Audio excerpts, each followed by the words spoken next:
चलिए हमारे हैं कक्षा 7 गणित। देखिए आज हम लोग हल करने वाले हैं अभ्यास 11C।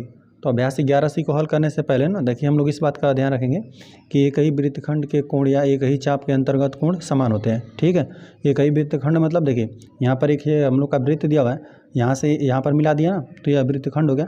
अब देखिए यहाँ से यह जो छोटा वाला बना है ना इसे लघु वृत्तखंड कहेंगे, और जो ये बाकी बन रहा है वो बड़ा वाला यह दीर्घ बन रहा है। ठीक है, यहाँ से लेकर जो यहाँ तक आपका बन रहा है, ठीक है, यह दीर्घवृत्त खंड बना। तब इस दीर्घवृत्त के अंतर्गत कोण जो बन रहा है ना, देखिए यहाँ से यहाँ तक हम लोग का यह वृत्त खंड बना, यह बड़ा वाला है। ठीक है, यह छोटा वाले को लघु वृत्त खंड कहेंगे और जो बड़ा वाला वृत्त खंड बनेगा उसे दीर्घवृत्त खंड कहेंगे। ठीक है, अब देखिए यहाँ से ना यहाँ पर जो कोण बन रहा है, ठीक है, यहाँ पर यह वाला कोण आपस में बराबर होगा। ठीक है, यहाँ पर इन दो रेखा, ये जो रेखाखंड है ऐसी ना, इससे आप कितना त्रिभुज मतलब कोण बनाएंगे। ठीक है, कहीं पर भी यहाँ पर भी आप कोण बना देंगे इस तरह से ना, तो यह वाला भी कोण इस कोण के बराबर होगा। ठीक है, यह तीनों कोण आपस में बराबर हो जाएंगे।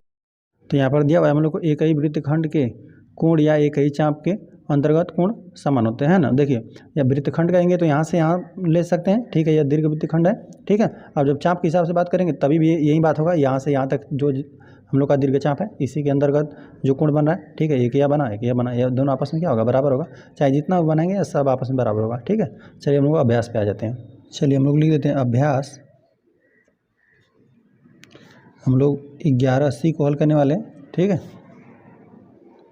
देखिए इसमें हम लोग को पहला प्रश्न दिया हुआ है, आकृति 11.25 से ही दिया हुआ है। ठीक है, इसी की बात कर रहा है।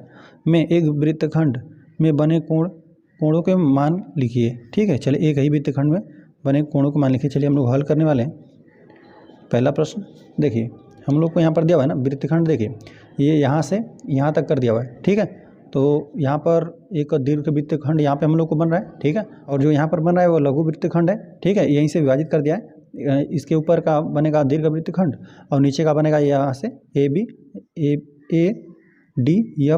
यह वाला बनेगा हम लोग को लघु वृत्तखंड। ठीक है, तो देखिए हम लोग जानते हैं कि एक ही वृत्तखंड में बने अंतर्गत कोण बराबर होते हैं। देखिए यहाँ पर यह दीर्घ वृत्तखंड की यदि हम बात करें ना तो देखिए इसमें कौन कौन कोण बन रहा है, एक यह वाला कोण बना तो यह वाला कोण आपस में बराबर हो जाएगा, यह वाला कोण आपस में बराबर हो जाएगा। बस हम लोग को नाम लिखना है। ठीक है, नाम ही लिखना है तो हम लोग लिख देंगे कि देखिए यहाँ पर हम लोग लिख देंगे कि दीर्घ वृत्तखंड ACEB में, ठीक है, यहाँ पर कोण बनेगा यह वाला और यह वाला बनेगा। ठीक है, और जब इस हम लोग लघु वृत्तखंड की बात करेंगे तो ADFB। ठीक है, इस वृत्तखंड में हम लोग का बनेगा अंतर्गत कोण D और F बनेगा। ठीक है, तो चलिए हम लोग इस बात को यहाँ पे लिख लेते हैं। हम लोग लिख देते हैं दीर्घ वृत्तखंड में बना कोण। देखिए दीर्घ वृत्तखंड में बना हम लोग का कोण कौन सा हो जाएगा, देखिए ACEBE। ठीक है, EB यहाँ से यहाँ तक यह दीर्घ वृत्तखंड आपका बन रहा है। ठीक है, तो यह वाला कोण बना है और एक इसके अंतर्गत यह वाला कोण बना है। ठीक है, तो हम लोग लिख देते हैं ACB बना कोण ACB बना, और देखिए कौन सा कोण बना है AE है AEB कामा कोण AEB है। और चलिए यहाँ पर हम लोग लघु वृत्तखंड में लिख देते हैं। देखिए यहाँ से AB और ABFD बोल दें या फिर बोल दें इस तरह से ADFB, इस लघु वृत्तखंड की बात करें। ठीक है, तो हम लोग लिख देते हैं लघु वृत्तखंड में बना कोण।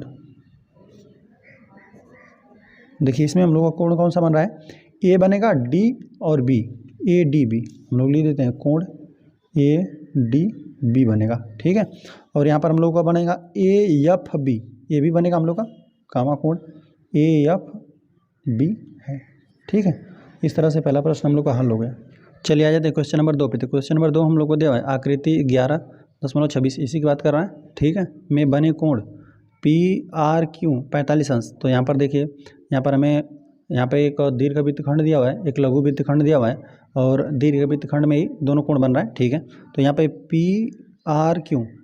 PRQ इसको 45 अंश दे दिया है। तो यहाँ पर हम लोग को पूछा है कि कोण PSQ का मान बताइए, PSQ का यह भी कितना हो जाएगा, 45 अंश हो जाएगा, है ना, क्योंकि हम लोग जानते हैं कि एक ही वृत्तखंड के अंतर्गत बने कोण क्या होते हैं, आपस में बराबर होते हैं। ठीक है, या फिर ये भी समझ सकते हैं कि एक ही चाप के अंतर्गत बने कोण बराबर होते हैं, या तो ये भी लिख सकते हैं एक ही चाप यहाँ से लेकर यहाँ तक चाप बन रहा है, इसी के अंतर्गत जो भी कोण बनेगा वो क्या होगा, आपस में बराबर होगा। ठीक है, चलिए हम लोग हल दूसरे वाले प्रश्न करने वाले हैं, हम लोग लिख देते हैं, चूँकि हम लोग जानते हैं कि एक ही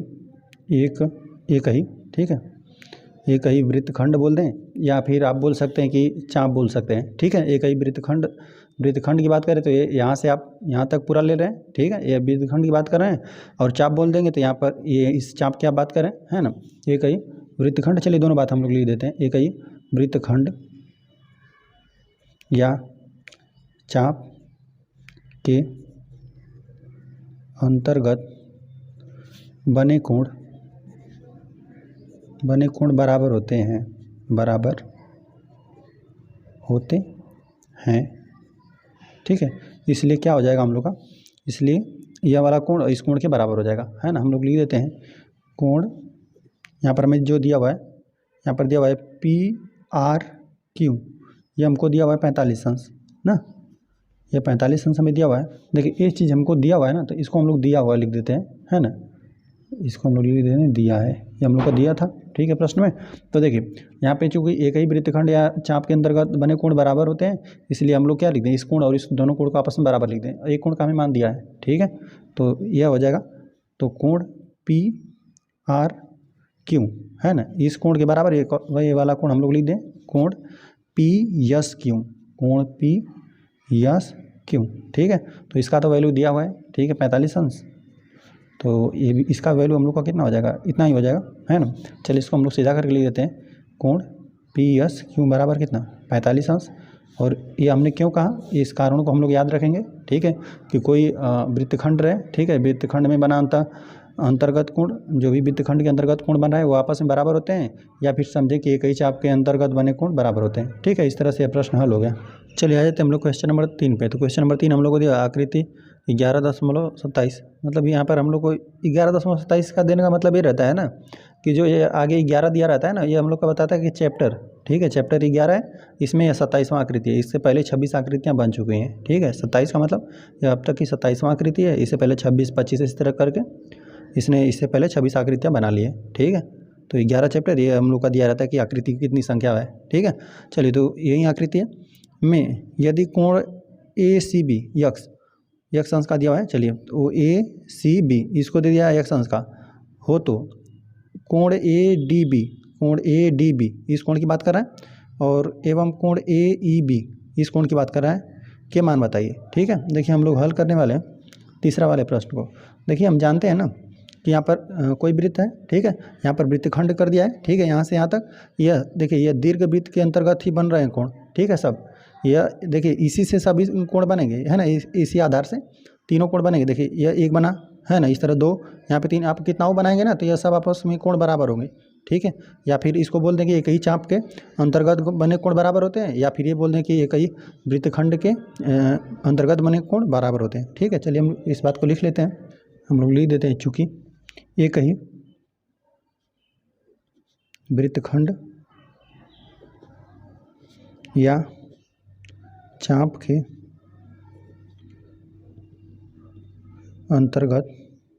अंतर्गत रहेगा बने कोण बराबर होते हैं,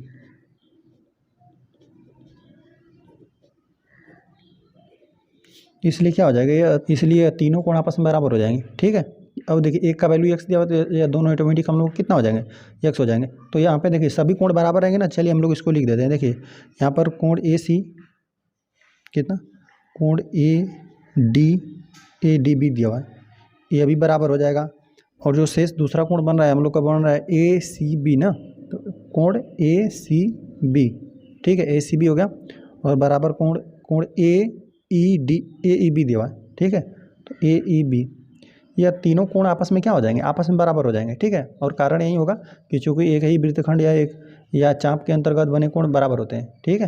तो हमने तीनों कोण को आपस में बराबर लिख लिया। तो यहाँ पर हम लोगों को पहले से एक कोण दिया हुआ है कि यह x अंश का है, ठीक है। हम लोग को चलिए हम लोग लिख देते हैं, दिया है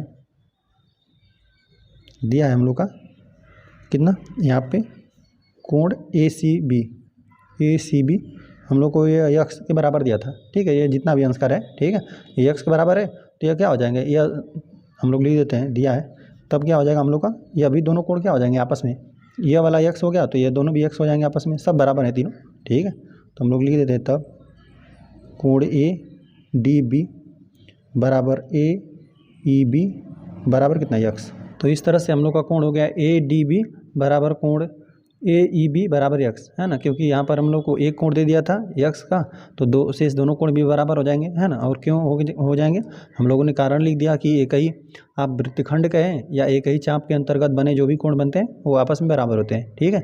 इस तरह से यह प्रश्न हम लोग का हल हो गया। चलिए आ जाते हैं हम लोग क्वेश्चन नंबर 4 पे। तो क्वेश्चन नंबर 4 हम लोग को दिया हुआ है आकृति 11.28, इसी की बात करा है ना, में बने कोणों के संबंध में निम्नलिखित कथनों में सत्य असत्य कथनों को छांटिए, ठीक है। चलिए हम लोग हल करने वाले हैं चौथे वाला प्रश्न, ठीक है। चौथे प्रश्न में देखिए हमें इस तरह से प्रश्न पूछा है, सभी कोणों को पूछा है ना। तो इसमें से जो सही कथन रहेगा हम लोग उसको सत्य लिख देंगे, है ना। यहाँ पे कोणों के हिसाब से दिया हुआ है, ठीक है। चलिए हम लोग इसमें पहला इस तरह से कुल 5 प्रश्न है, ठीक है। चलिए तो हमें इस तरह वृत्त में देखिए पहले में हमें दिया है कोण बी डी सी, तो हम लोग पहले देख लेंगे कोण बी डी सी बन कहाँ रहा है, ठीक है। तो यहाँ पर हो गया बी, अब बी से हम लोग को जाना है डी पे, अच्छा डी पे चले गए और फिर सी पे चले आए, तो इस कोण की बात कर रहा है, ठीक है, ये वाला कोण। अच्छा फिर बोला है कोण बी ए सी, तो देखिए बी ए सी, ठीक है, इस कोण की बात कर रहा है। तो क्या यह दोनों कोण बराबर हो गए, तो हाँ ये कोण बराबर होगा। क्यों बराबर होगा कि देखिए यहाँ पर यही हम लोग का देखिए यहाँ से ना यही दीर्घवृत्त खंड बन रहा है यहाँ से, ठीक है, ये दीर्घवृत्त खंड बन रहा है, तो देखिए यहीं पर आधार बन रहा है, ठीक है। और देखिए यहाँ से इसी के साथ ये वाला कोण बन रहा है, ठीक है, और इसी पर ये वाला कोण बन रहा है ना। ये हम लोग जानते हैं कि एक ही वृत्तखंड या एक ही चाप के अंतर्गत, है ना, बने कोण आपस में बराबर होते हैं। तो ये वाला कोण क्या हो जाएगा, ये वाला कोण और ये वाला कोण आपस में बराबर हो जाएगा, ठीक है। तो सही बात लिखा हुआ है, तो हम लोग पहले को लिख देते हैं, यह सत्य बना, ठीक है। चलिए आ जाते हैं हम लोग सेकंड वाले को देख लेते हैं, कोण बी डी सी। तो कोण बी डी सी इसी कोण की बात किया था, ठीक है। बी ए सी, कोण बी सी ए दिया, तो बी और सी फिर ए, बी सी ए। अब इस कोण की बात कर रहा है तो ये इसके नहीं बराबर होगा, ठीक है। यह वाला कोण इसी कोण के बराबर होगा, ठीक है। यह वाला आपस में बराबर होगा क्योंकि यहाँ से नहीं बन पा रहा है, ठीक है हम लोग, क्योंकि इस कोण और इस कोण में हम लोग का कोई संबंध नहीं बन पा रहा है, ठीक है। यहाँ पर देख रहे हैं कि यहाँ पर इसका इस दीर्घवृत्त की बात करें तब ये वाला हम लोग का कोण बनेगा, ठीक है, एक कोण बनेगा इस दीर्घवृत्त के अंतर्गत कोण ये बनेगा। लेकिन अब देखिए अब यहाँ से हम लोग लेंगे दीर्घवृत्त ना, अब यहाँ से ऐसे हम लोग इसके अंतर्गत लेंगे ना, तब ये वाला कोण हम लोग का बनेगा, ठीक है। तो इन दोनों में कोई मैच नहीं है, तो यह बराबर नहीं होगा, असत्य दिया हुआ है। चलिए तो इसमें हम लोग का मैच नहीं कर रहा था, तो ये क्या ये हम लोग का असत्य बना, ठीक है, ये हम लोग का गलत है, ठीक है। चलिए आ जाते हैं हम लोग तीसरे वाले प्रश्न पे। तीसरा में दिया हुआ ए सी बी, कोण देख रहे हैं हम लोग ए सी बी, अच्छा इसी कोण की बात कर रहा है, ठीक है। और फिर दिया हुआ है कोण ए डी बी, तो अब देख लें हम लोग ए डी बी की बात कर रहा है। देखिए अब इस कोण की बात कर रहा है, ठीक। तो देखिए हम लोग देख रहे हैं ना कि देखिए यहाँ पर यह आधार सेम है, ठीक है, इसी दीर्घवृत्त में कोण बना रहा है, ठीक है, इसी दीर्घवृत्त में बन रहा है। और फिर हम लोग को बोला कि देखिए इस वाले कोण की बात किया, इस वाले कोण की बात की, देखिए तो इसी आधार पे यही वाला कोण बन रहा है ना, एक कोण बन रहा है इसी दीर्घवृत्त के अंतर्गत, है ना। या तो कहें कि इस दीर्घचाप के अंतर्गत बना है कोण, तो यह वाला बना, और फिर इसी से देख रहे हैं यह वाला बना है, तो दोनों यह क्या होगा आपस में बराबर होगा, ठीक है। यहाँ पर सही दिया हुआ है तो हम लोग इसको सत्य लिख लेते हैं, ठीक है। चलिए अब आ जाते हैं हम लोग चौथे वाले पे। देखिए चौथा में दिया हुआ है कोण बी डी ए, तो पहले हम लोग देख लें ये कोण कहाँ बन रहा है, बी से हम लोग को जाना है डी पे, फिर ए पे जाना है, फिर बी डी ए, अच्छा इस कोण की बात कर रहा है, ठीक है। तो बी डी ए मतलब हम लोग का यह वाला कोण बना है, ठीक है। और फिर बोला है कि सी डी मतलब सी है, ठीक है, फिर डी पर चले गए फिर ए पे, इस और इस कोण की बात कर रहा है ना। तो इन दोनों कोणों में भी कोई मैच नहीं है, देख रहे हैं कि यह इस दीर्घवृत्तखंड में बन रहा है, ठीक है, इस वाले में, ठीक है। और इस वाले की हम लोग बात करें यह वाला जब कोण बन रहा है ना, तो ये इस वृत्तखंड में बन रहा है ना, या तो यह कह सकते हैं कि दीर्घचाप में बन रहा है इसमें, ठीक है, इसके अंतर्गत ये वाला बन रहा है, ठीक है, और यह वाला बन रहा है इसके, ठीक है। तो ये अभी दोनों आपस में बराबर नहीं है, ठीक है। तो हम लोग चलिए इसको भी लिख देते हैं, असत्य हम लोग का हो गया असत्य, ठीक है। चलिए अब हम लोग आ जाते हैं पाँचवें वाले प्रश्न में ना। तो पाँचवा में दिया कोण ए सी बी, ए सी डी दिया है, तो ए फिर जाना हम लोग को सी पे, फिर हम लोग डी पे, ठीक है, ए सी डी। चलिए इस कोण की यह बात क्या है, देखिए ए सी डी, ठीक है। फिर कोण हम लोग को दिया हुआ है कि डी बी ए, तो देख रहे हैं डी और फिर हम लोग का बी यहाँ पर है, ठीक है, और फिर ए यहाँ पर है। चलिए इस कोण की बात किया और इस कोण की बात किया, है ना। देखिए तो यह दोनों कोण भी आपस में बराबर होंगे, कैसे बराबर होंगे, देखिए यहाँ से आपका वृत्तखंड बना, देखिए यहाँ से यहाँ पे यह वृत्तखंड बना आपका, ठीक है। तो अब यह बात किया था देखिए, तो यहाँ पर जब मिला रहा है ना तो यह वाला कोण बन रहा है, ठीक है। और जब यहाँ पर इसी वृत्तखंड से देखिए जब इसको मिला रहा है तो यह वाला वृत्तखंड बन रहा है, ठीक। हम लोग जान रहे हैं कि एक ही वृत्तखंड में बने कोण अंतर्गत कोण बराबर होते हैं, या फिर यहाँ पे दीर्घचाप में समझ लेते हैं, है ना। इस दीर्घचाप में यह बना रहा है कोण, ठीक है। तो इस तरह से यह वाला कोण बना रहा है और इसी के साथ देखिए ये वाला कोण बना रहा है, ठीक है। तो ये दोनों कोण आपस में बराबर है, तो ये बात यहाँ पे सत्य लिखा हुआ है, ठीक है। तो यहाँ पर हम लोग लिख देते हैं सत्य। चलिए इस तरह से हम लोग का ये प्रश्न हल हो गया। चलिए आ जाते हैं हम लोग क्वेश्चन नंबर 5 पे। तो क्वेश्चन नंबर 5 हम लोग को दिया हुआ है ना, आकृति 11.29 मतलब इसी की बात कर रहा है, ठीक है। मैं कोण ACB, तो कोण ACB है ना, इस कोण की बात कर रहा है। निम्नलिखित में से कौन सा कोण है, ठीक है। बराबर दिया हुआ है कि बराबर निम्नलिखित में से कौन सा कोण है। तो देखिए यह वाला कोण इसी कोण के बराबर होगा, ठीक है। देखिए यहीं से बन रहा है हम लोग का दीर्घवृत्तखंड, ये यहाँ से यहाँ तक बन रहा है दीर्घवृत्तखंड, ठीक है। इसी में देख रहे हैं कि इसी से यह वाला कोण बन रहा है, ठीक है। इन्हीं दोनों बिंदु का इस्तेमाल करके इस बिंदु का इस्तेमाल करके यहाँ पे कोण C बन रहा है, तो यहाँ पर जो कोण D बन रहा है यह क्या हो जाएगा, आपस में बराबर हो जाएगा, ठीक है। या फिर समझ सकते हैं कि यह दीर्घचाप से बन रहा है, ठीक है। जो यहाँ पे बड़ा वाला चाप है इस चाप से यह बन रहा है के अंतर्गत ये कोण बन रहा है, ठीक है। ये दोनों कोण आपस में बराबर होंगे, तो ये वाला तो इसी के बराबर होगा ADB। तो देख लेते हैं यहाँ पर ADB, देखिए ADB इसी के बराबर होगा, है ना। तो इसी कोण के बराबर हुआ ना, तो चलिए हम इसको बस यहाँ पे लिख लेते हैं। हम लोगों ने हल 5वां लोग करना है, ठीक है। तो इसमें से हम लोग को बस सत्य बताना था कि कौन सा किसके बराबर है, ये वाला किसके बराबर है। तो यही इसी वाले के बराबर मिला था हम लोग को, ठीक है, सेकेंड वाले के बराबर। तो इसको मिला कोण ADB, ठीक है। और यदि हमको कारण तो यहाँ पे नहीं लिखना है, बस हम लोग को बताना है किसके बराबर है, ठीक है। बाकी हम लोग कारण जान रहे हैं कि दीर्घवृत्तखंड के अंतर्गत बना कोण बराबर होता है आपस में, ठीक है। तो ये वाला कोण इस कोण के बराबर हो गया, ठीक है। इस तरह से हमने लिख लिया, यह प्रश्न हल हो गया। चलिए तो इस तरह से अभ्यास हम लोग का समाप्त हो गया। वीडियो पसंद आए तो चैनल को सब्सक्राइब जरूर करें।